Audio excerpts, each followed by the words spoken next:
Hello, I'm going to show you today how to use the Bone tool in Adobe Animate.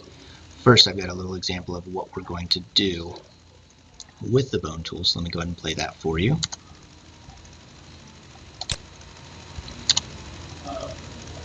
So this is what I created quickly in Animate, and I'm going to show you how to do that today, so I'm just going to press Control N as in New to get a new canvas, and I'll start there, click OK.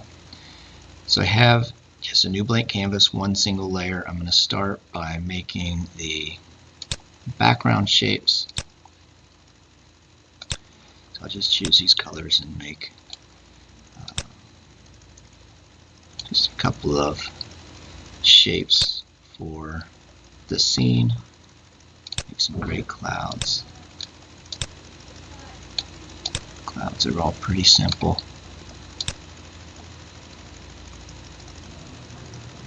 Mostly.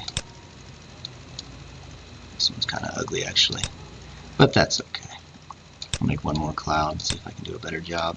The answer is nope, not this time. Here we go. A little bit better. And I'll choose a color here for the sun.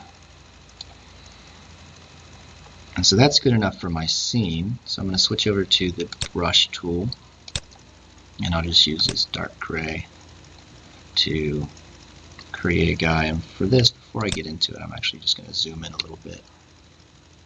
Switch over to my brush tool, and I'm just going to draw a stick figure to make this pretty simple, so it might be a little bit ugly. Kind of looks like a Lego head. But your standard stick figure here, and I'm going to draw the legs in 3 parts. So I'm going to draw this guy. So he's got upper leg, lower leg, and foot. And so I'll make this leg come off, and then his arms will be in 2 parts.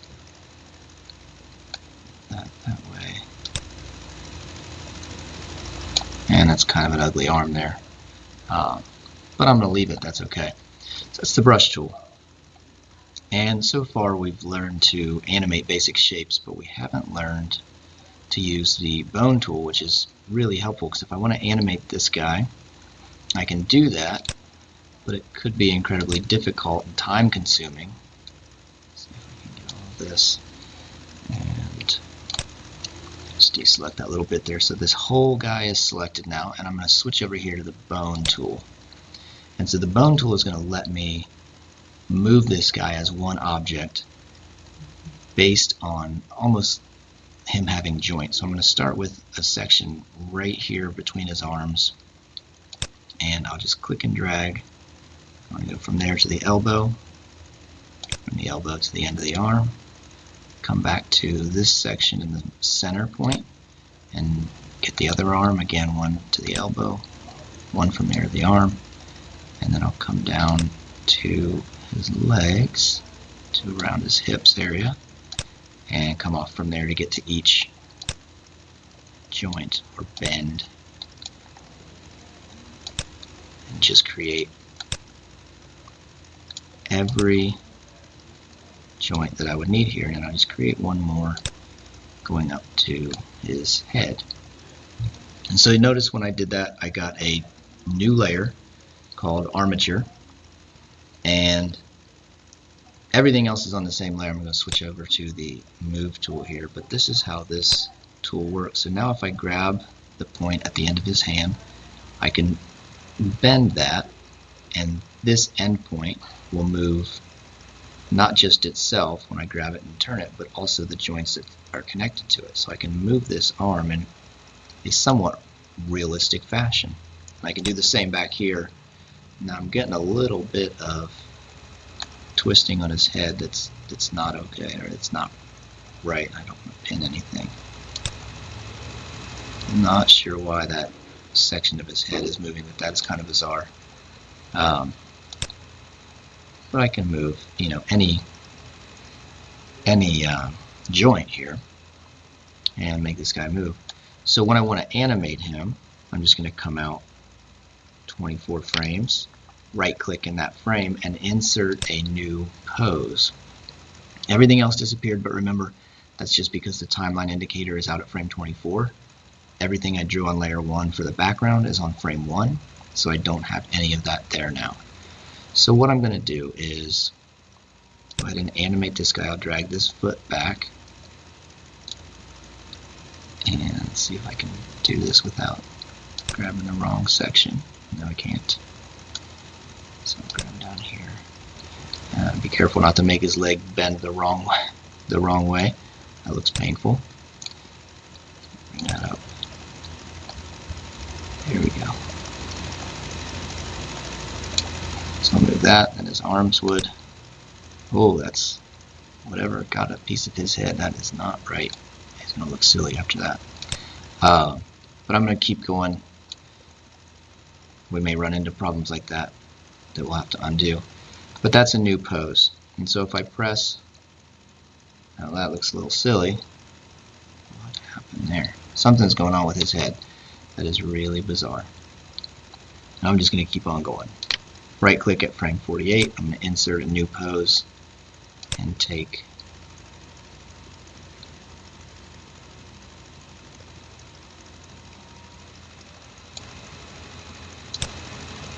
those up, and then just adjust this one a little bit. And then again, this arm comes forward. This arm comes back, and his head goes back into shape. That's nice. And I can rotate his head. Grabbing this point, move him back and forth. I may have missed that when I drew it. That may be what's going on. I'm not sure. I'll go back to this frame and just rotate his head back a little bit. Make him look even worse than he does already in that frame. And then for everything else, I'm just going to go back to frame 1. And I'm going to add some action for everything else. So I'm going to create motion tween. I've just got the cloud selected here. I'm going to create motion tween. That's okay. We're at frame 24. I'm going to take this back down to 100% so I can see the whole thing. And I'm just going to move those off screen. Come back to this frame, frame 21, layer 1, select the sun shape, and again, create motion tween. Okay, there. And I'm just going to move this back a little bit. And I'll adjust that here in a second, but I'm going to go back to frame 1, select the ground, and again, create motion tween. It's going to create a symbol out of it. So I'll move that way. And just because I want these to last until frame 48, I'm going to go ahead and grab the keyframes and just drag them out. When I get this double-sided arrow, I know I can just drag those right out. And so what I end up with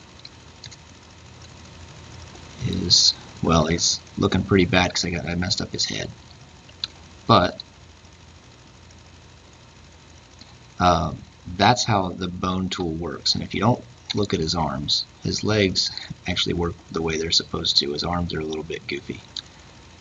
I'm not sure why they come over. Maybe he's just not a good runner. Could be. So the bone tool lets you add kind of realistic movements.